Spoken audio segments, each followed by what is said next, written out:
Llévame a donde vas. Fanáticos de AC sin duda están de parabienes porque lo que vamos a hablar a continuación tiene alguna relación con lo que ya estamos hablando. El Comic Con de San Diego se llevó a cabo este fin de semana. Los fanáticos estuvimos atentos. Las series, las películas presentaron en exclusiva sus trailers. Todo el resumen de lo que ocurría en esta edición 2017 del Comic Con en el siguiente material. La Convención Internacional de Cómics de San Diego, conocida también como Comic Con de San Diego, es un evento de historietas que se celebra anualmente durante el verano norteamericano, en el Centro de Convenciones de San Diego, California.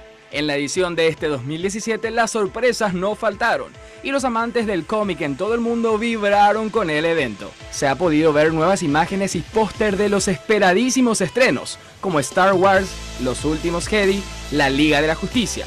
Y lo que todo el mundo ansiaba ver en la Comic Con fueron los trailers de las producciones más esperadas del año. Entre ellos, tanto en cine como en televisión, los hay bastantes espectaculares y otros rodeados de polémica.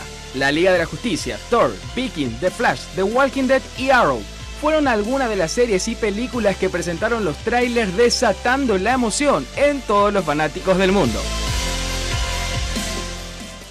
Llévame a donde vas.